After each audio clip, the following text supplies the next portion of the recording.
Accreditation is a status that's earned, not given. Our featured BBB Wise Giving Alliance accredited charity seal holders for this episode are primarily primates, Rails to Trails Conservancy, Save the Children Federation. To find out more about these and other BBB Wise Giving Alliance accredited charity seal holders, go to give.org.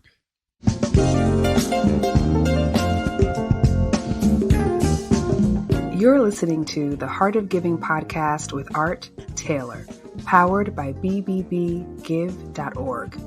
Here we explore the motivations that form the basis of giving and service. We inspire generosity and celebrate the transformative effects that giving and service have on the human spirit and on community. The conversations featured on the podcast also uncover giving strategies that educate and provide tools to help listeners make impactful gifts of both their time and money. We hope you enjoy this episode. Welcome to the Heart of Giving podcast, powered by bbbgive.org. Give.org is the nation's standards-based charity evaluator, and it's your one-stop source for information on giving and reports on the most asked about charities. I'm Art Taylor.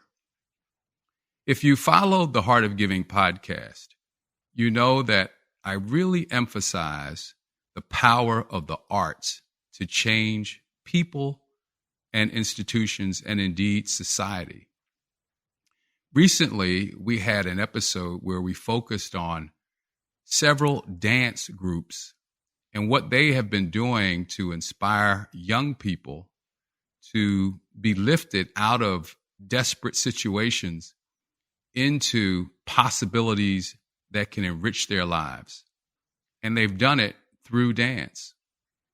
Well, today we're going to follow up on that in a big way by bringing to you the Misty Copeland Foundation.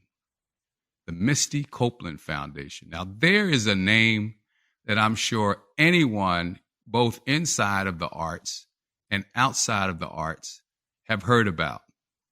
Because Misty Copeland, who will be one of our guests today, is the first African-American principal dancer. The first African-American principal dancer. Can you imagine that? She's here with us today on the Heart of Giving podcast, and she's going to talk about her career, of course, but more importantly, what she's now doing post-career to continue her legacy of uplifting young people in particular and inspiring them to not only be great dancers, but great citizens and successful people in ways that they define it. And we also have with Misty the executive director of the Misty Copeland Foundation, a real pro, Caryn Campbell, who has had significant roles in other arts organizations, both dance and film, including the Alvin Ailey American Dance Theater, and also Paramount Pictures and others, and including Spike Lee's organization as well, where she worked on the great film about Malcolm X's life. So we have this wonderful duo here with me today, and we're going to get into some really significant conversation about what they're doing to lift youth so that they can achieve the most with their lives. Ladies, welcome to the Heart of Giving podcast. Thanks. Thank you for having us. So, Misty, the first question is for you. You've had an amazing career in dance. How did it get started, and how did it really inspire you to want to later do more for young people who may be following in a similar path as you? I grew up in a household that was very much full and rich with love and music and chaos, but also a lot of instability. My mom danced. She actually was a professional cheerleader for the Kansas City Chiefs football team. So we had that athleticism and dance in our DNA, all of my siblings. I'm one of 6, but never had the means, the access or opportunity to be exposed to formal classes in any way. So the arts and music and dance became a release for me just internally. I would hear music and I'd want to move my body, and I wanted to create and I wanted to choreograph, even though I had no exposure to it outside of the house and seeing my mom moving around. And it gave me this sense of feeling that I had a voice. It was a creative outlet for me, which I think is so important, especially in communities and in environments where there isn't a lot of consistency and stability, but to feel like I had something that I could count on and that I could rely on that was giving me a sense of purpose.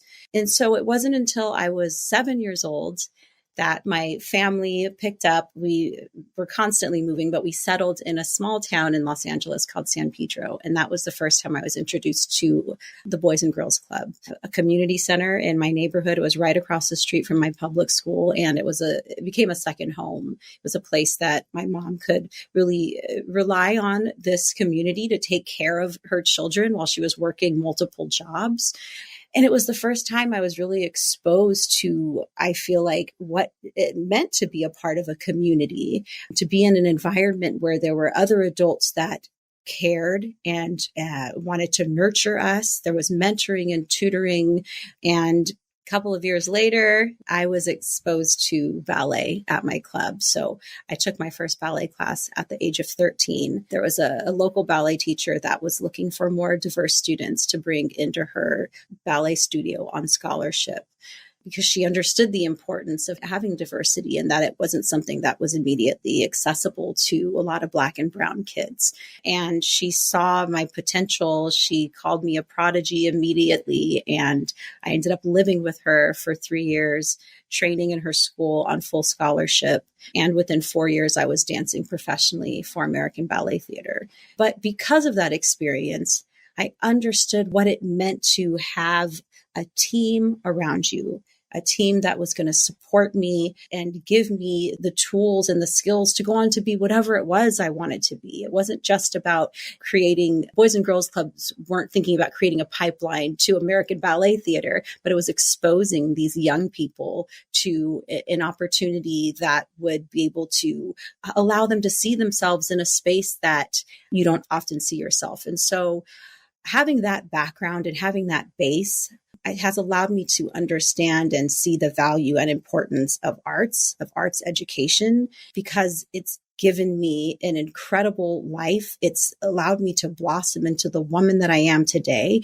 and go on to do so many things, not just as a performer on the stage, but given me the confidence to know that I can transition into so many different spaces, because I have the same passion and mission in mind when it comes to all of these things that I'm doing. It's amazing. I think about my own life to some extent, and obviously we all need a start and we all need adult support. And for me, it was the local YMCA, the same kind of thing. There were just adults there who cared, who supported, who were trying to get us focused on a particular thing to keep our interest, right? Mm-hmm. But they were really thinking about what might we do after all of that?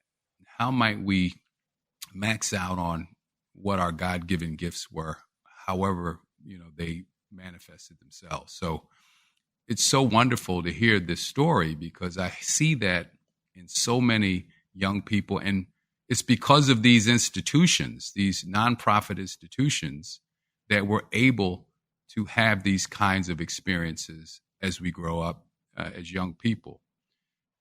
So you had this amazing experience growing up, and you obviously saw dance as your path, your passion. You had the talent for it, and you had an amazing career. But obviously it was not easy for you to be an African-American woman in a field relatively dominated by Caucasian women. Mm-hmm. what were some of the challenges that you had to overcome in order to achieve the status that you did in this profession? Yeah. I mean, it's difficult to exist day in and day out in a space where you don't see yourself. You don't see yourself represented. I was the only Black woman at American Ballet Theater for the first decade of my career.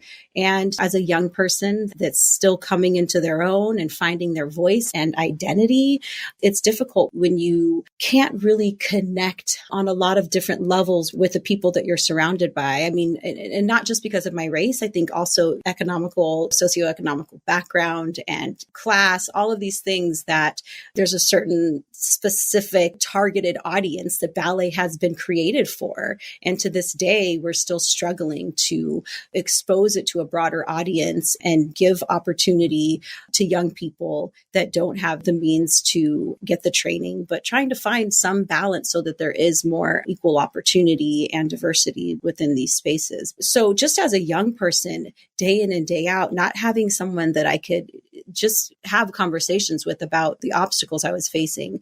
And then there's the overt situations where you're not being given opportunities in the more classical repertoire, which is very common for a lot of Black and brown dancers throughout history in this field, where you're seen or you're told that modern dance, hip hop, tap, everything that's not classical ballet is something that might be more organic for you to do. And so when it came to more of the modern and contemporary ballets that ABT was doing, those were the roles I was getting, but I was never getting those opportunities in the pure classical roles. So those were things that I was fighting up against and having to really stand up for myself and have agency over myself and over the things that I knew I deserved. And I wouldn't have been able to do all of that if I didn't have an incredible support system, specifically of Black women that were in my corner, that were rooting for me, whether or not they had been in the ballet field, that were saying, we have been the first in what we are doing. And though you are alone in that room, you are not alone. We are here with you to support you. And so that's always been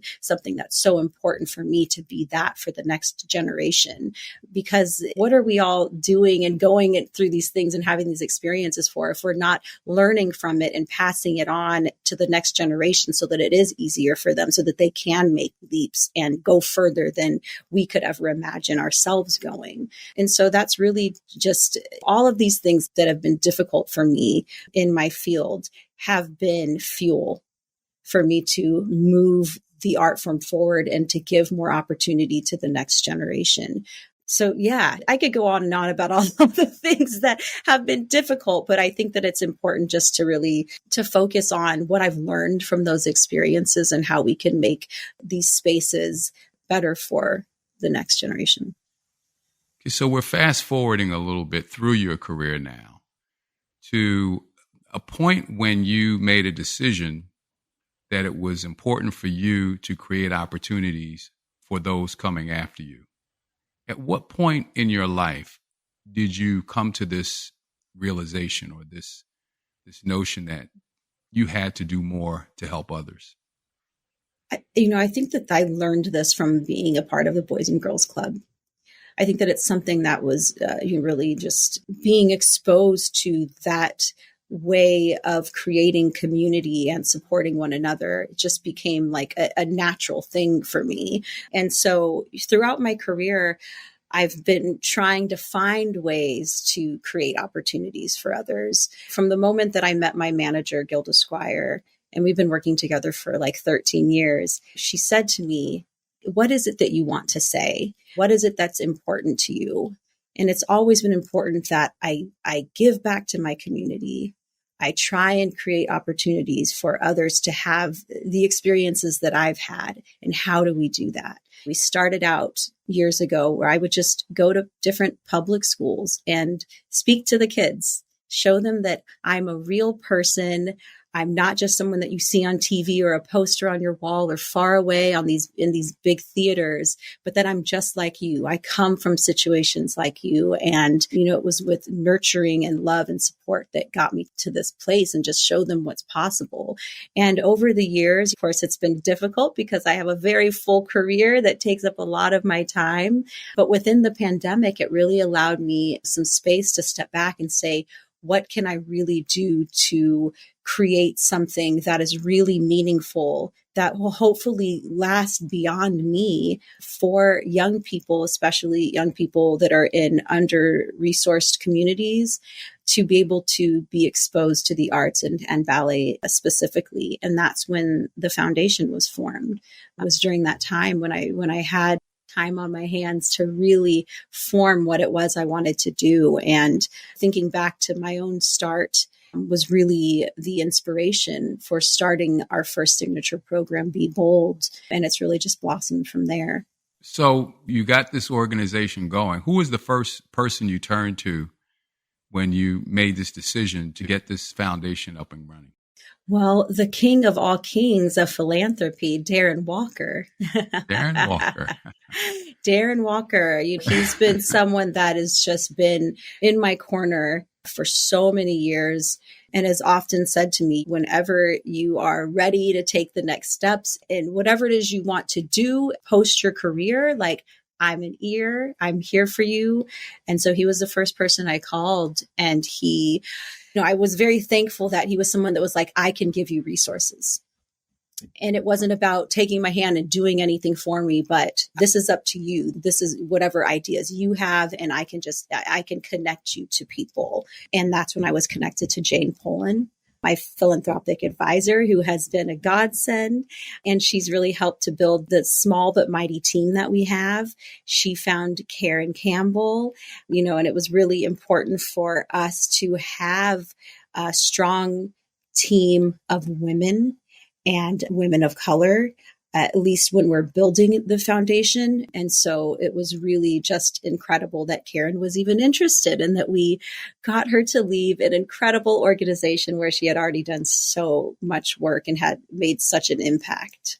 Well, for those of you who don't know, Darren Walker is the CEO of the Ford Foundation, one of the largest philanthropic organizations in the world. He is an African-American male and a wonderful leader and supporter of things that help move our society forward, particularly around race and various types of disparity.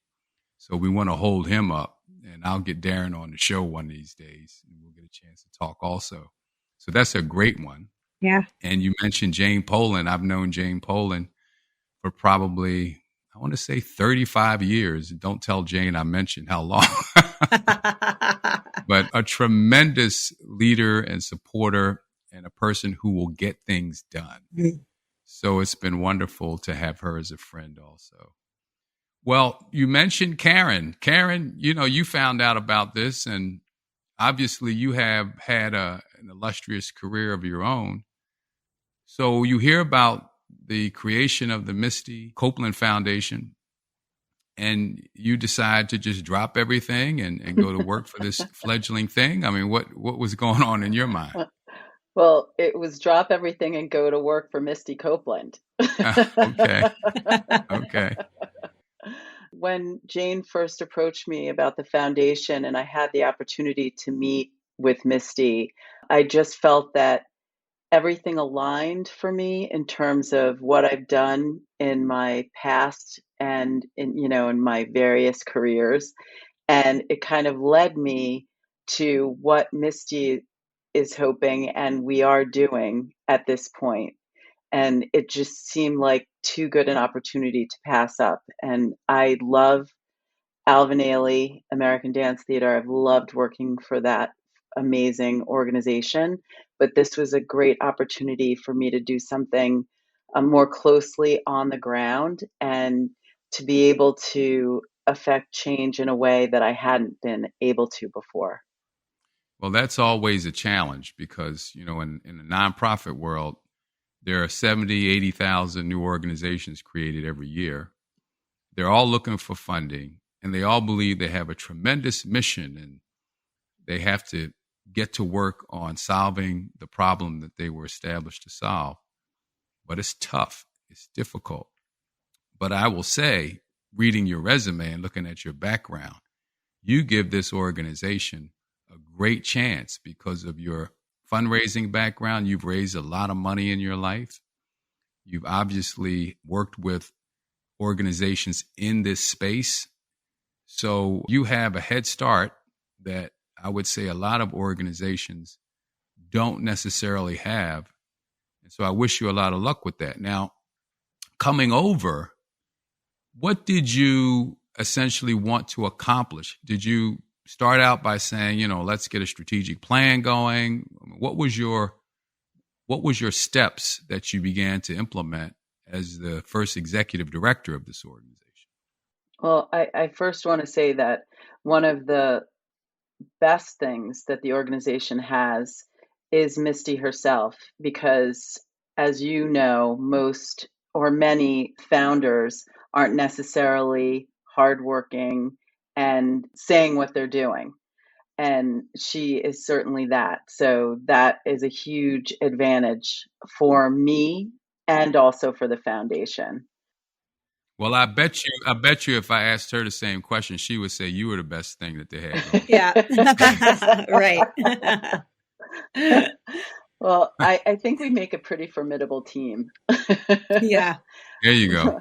But I would also say that to begin, I think Misty having Jane as the strategic advisor for the foundation was very instrumental in setting us up for what we wanted to do from the outset.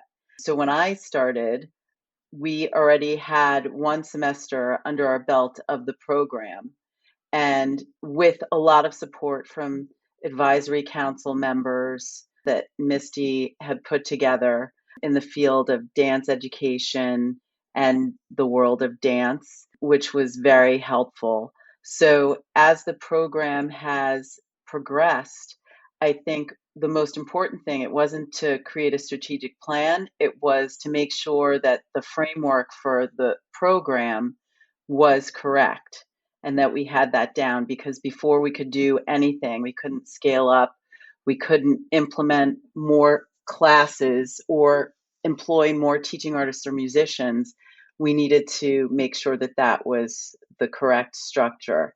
And the framework, I feel like we just celebrated the 1-year anniversary in September of the program, that Misty and our program director, Cindy Folgar, have done an amazing job at fine-tuning what the program should look like and who it should be geared towards. Because when we started, it was for 8 to 12-year-olds. And Misty and Cindy determined that it should really be for 5 to 12-year-olds. So that created a completely different framework. And there's so many things that we will do and we will be able to do from there. And now it's time for our Giving Tips segment with Bennett Weiner, one of the world's most renowned experts on charity accountability and the COO of the BBB Wise Giving Alliance.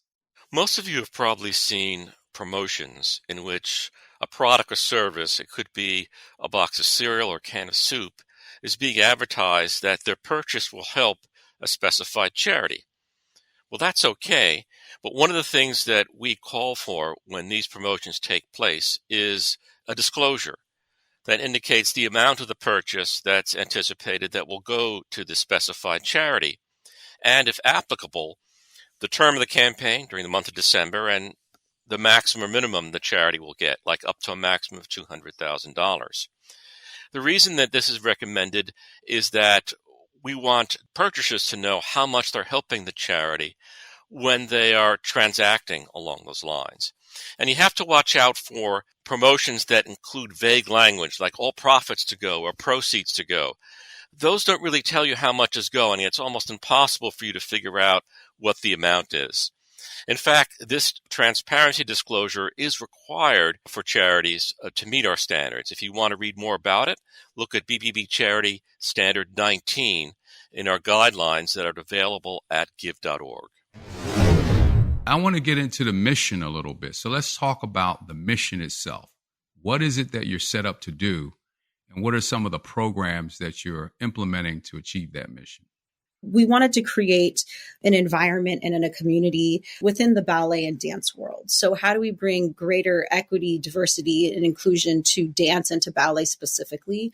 And with the first program, Be Bold, it's about creating an atmosphere and in the classroom that's accessible, dance that's accessible, that's affordable, and that's fun. Ultimately fun, because I feel like there's so many tropes and things connected to ballet that you think of this old Russian woman with a stick in her hand and no one can speak and it's very uptight. And we want to show the fun in dance that can happen in ballet as well. So the Be Bold program, that's our first and signature program. It stands for Ballet Explorations. Ballet offers leadership development. So again, as I was saying, this isn't about creating a pipeline into professional companies. This is about exposing different communities to this art form. It's about creating the framework, which Caryn's been talking about. We really took the time and worked with amazing partners to create a framework that really speaks to the communities that we're going into. Right now, we are at, Caryn, correct me if I'm wrong, is it 15 sites? We're at 14 sites, 15 classes. Okay. 14 sites. So we are in the Bronx and we are in Harlem.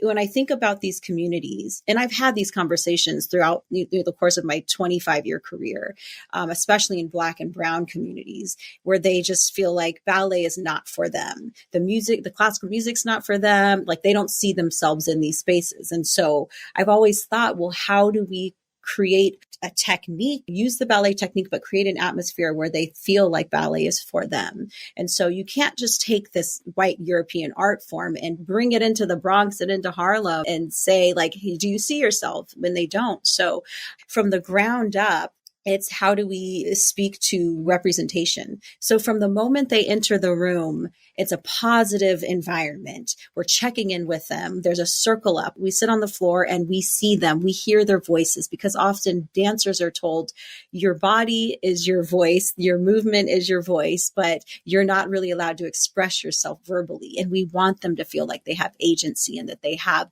voice and that we see them and we hear them. So we check in with them, see how they're feeling before we get moving and moving our bodies. They're learning about ballet history from the beginning. So we've named the ballet bars after different Black and Brown ballet dancers in history, because those are the histories that we don't see documented. They can learn about so many ballet dancers throughout history. If they Google, they open up ballet history book, but they're not learning about the ones that look like them. So it's important that we really have that at the forefront of this training.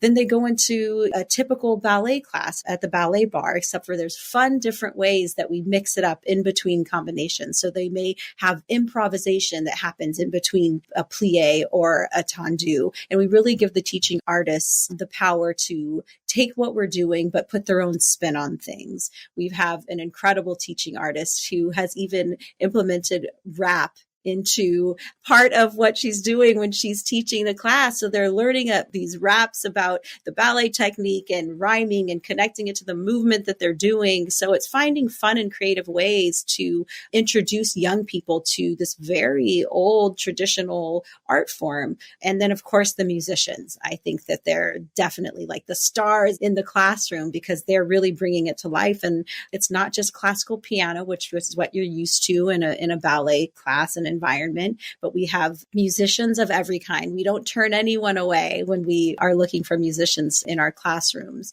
So they're being exposed to live music, which is not often the case for young people, especially in these communities. So we're really trying to create an atmosphere that's supportive of them, and even hearing music that's reflective of their cultures. So it's exciting. Like Caryn said, we're just a year in with the program. We're listening to the communities, we're listening to our teaching artists, and we're growing and tweaking as we go. That's why we're not calling it a curriculum, we're calling it a framework so that it has room to breathe.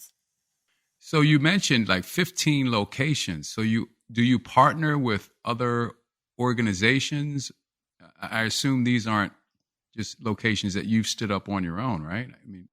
No, I mean, Misty really wanted it to start with the Boys and Girls Club, since that's where she began. But as we've continued to grow, we've reached out to other community-based organizations in the Bronx and Harlem, from Union Settlement Houses, YMCA, as you mentioned, Harlem Children's Zone, KIP Infinity. So we've kind of spread out as we've continued to grow the number of sites that we have. Dance is such an amazing art form. I mean, kids almost come out the womb moving their bodies. I look at through during the pandemic, my family, my daughter and my son combined, they've had 5 children in the last 5 years. Whoa. So I have 5 grandchildren. Wow. Wow. And, I go visit them and I look at these kids and, no one's told them anything about dance. They just hear some music and they start moving around and stretching their bodies out. And it just seems that it's such a natural thing for us to do, to respond to sound with our bodies in the way that people do. I guess my question is, do you feel that because of what you're doing, there will be opportunities for young people to see how this form of expression can actually communicate in ways that maybe they wouldn't be able to communicate verbally? They may be able to express what's going on in their lives in ways that they might not have had someone not articulated to them that dance has that power. 100%. I mean, you've just broken it down and said it so beautifully. I'm like, have you been listening to me? Are you in my head? I mean, just that idea, like you said, it's such a natural and organic thing. Like you said, babies come out of the womb and they're moving their bodies. They respond to sound and to music. It's such a natural thing for human beings to do and to experience. But yes, movement is an incredible and powerful form of expression. And often when words can't suffice, dance and movement and that type of creative expression really, I think, is what fills in. And sometimes there's no way to replace that. And so again, from my own experience, I was such a shy and quiet child. I literally didn't speak. My nickname was Mouse. My family was shocked when I told them I wanted to dance because I had to go on stage and perform. And they're like, do you understand? You have to be in front of people and you have to be on a stage. But there was something it worked for me. It allowed me to express myself in a way that I was comfortable and that I could not through words. And so that's definitely at the top of mind with giving young people this opportunity. It's showing them that there are other ways of expressing yourself. And a lot of them aren't getting these opportunities in their schools. A lot of the time, recess is being taken away, and we're thinking about test scores and physical expression or just getting up and moving your body is left behind. So having an after school opportunity like this, I think just makes sense. And especially in these communities where they most likely aren't getting it in school. When English is a second language for some of these kids, and finding a way to express themselves or feel like they belong, which they can in these circumstances, makes a difference. I was going to ask about the age. You decided to take it younger. What was behind that decision? Part of it was that post-COVID, we had a lot of younger children who were showing up for after-school activities after being isolated in their homes and wanting to have the experience of being in person, and doing something like this in person made such a huge impact. So we had started out at 8 to 12, but we had many 5 and 6-year-olds. So that really was part of the impetus. That's what I was going to share. So talk about Be Bold. Tell me what is behind that. What is the core of Be Bold, and what are you trying to achieve with it? Well, Be Bold is an opportunity to use ballet to meet these young people where they are. I think it's also an opportunity to create community within the dance and ballet world, specifically for our teaching artists and musicians. It's a small, tight-knit community, but there's not often a lot of communication and support in terms of what so many dancers have experienced as young people with those teachers, like I was talking about, that often are not nurturing or are not thinking about people who maybe don't look like them or that come from different backgrounds and different communities. So we have an incredible team, and I can let Caryn speak to that, of people that we've brought on board that are really there to support our teaching artists and musicians as well as our young people. But Be Bold is creating a more positive, fun environment to experience dance and experience ballet. Caryn, anything you want to add to that?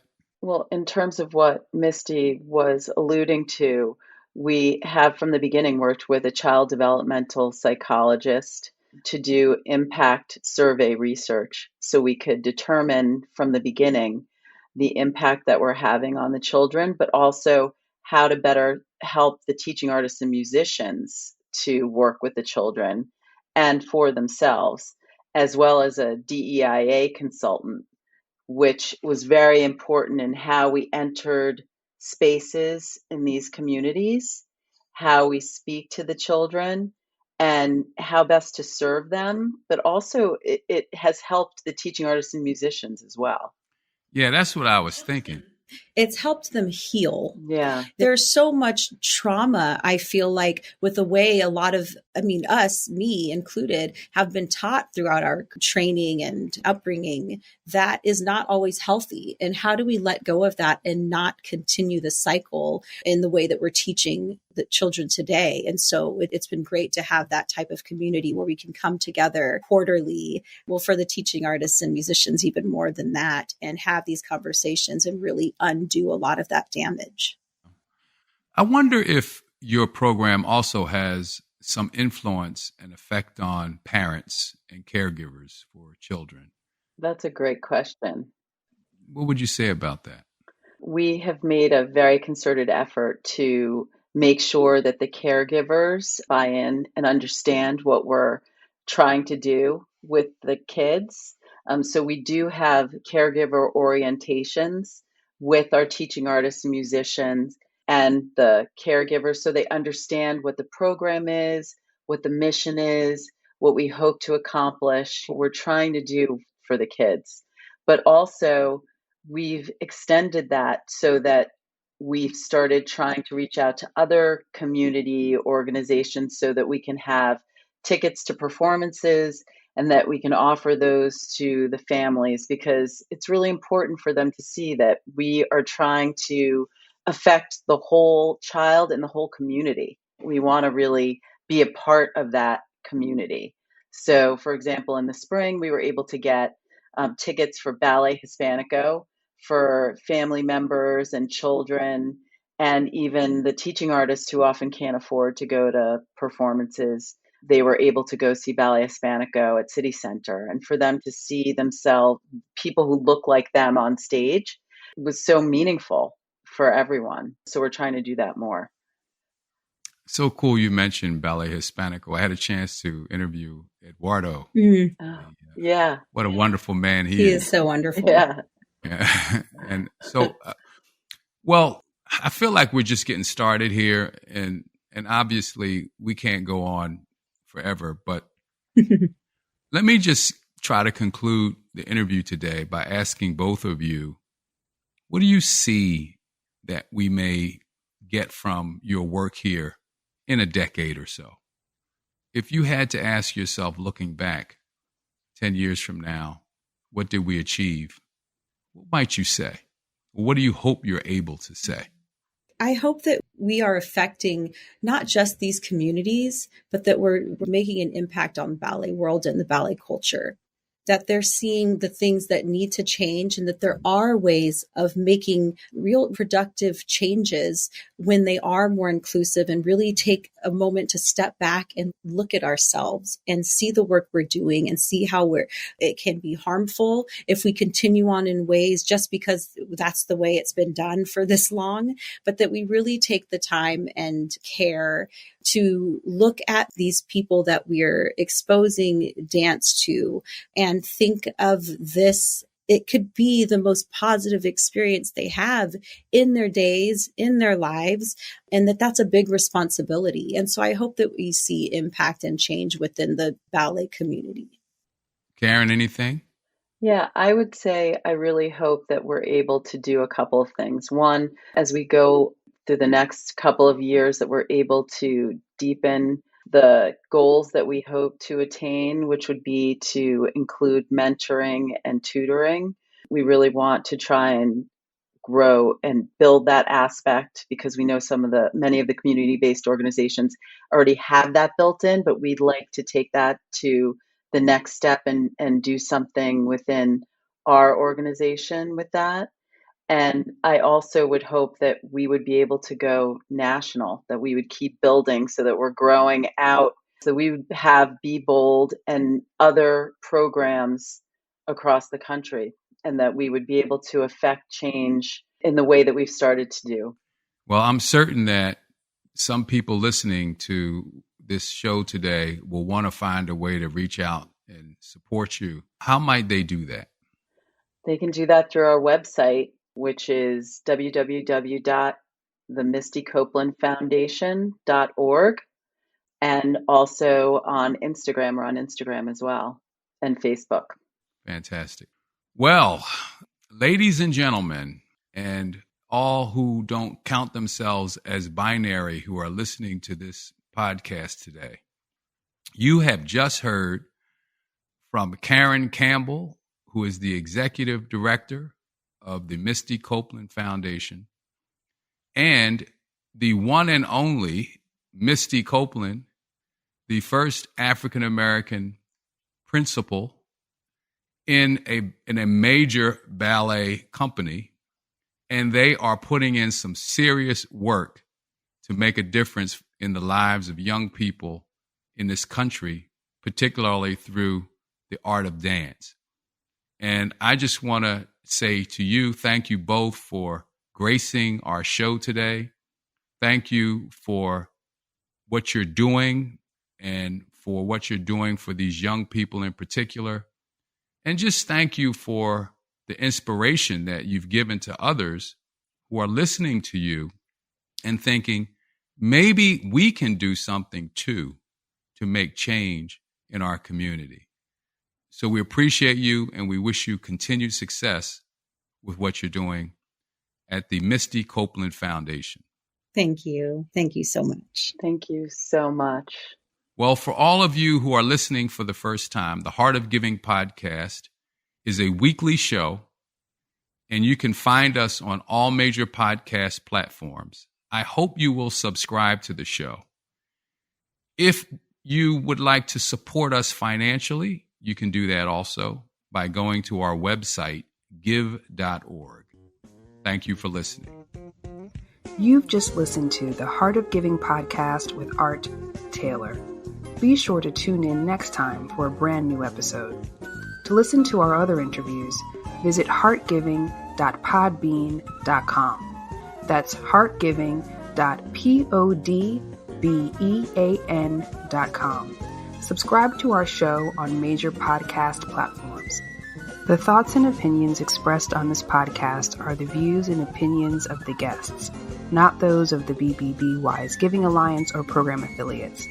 This podcast is for information and educational purposes only and is copyrighted with all rights reserved. This podcast is protected by Podbean's terms of service.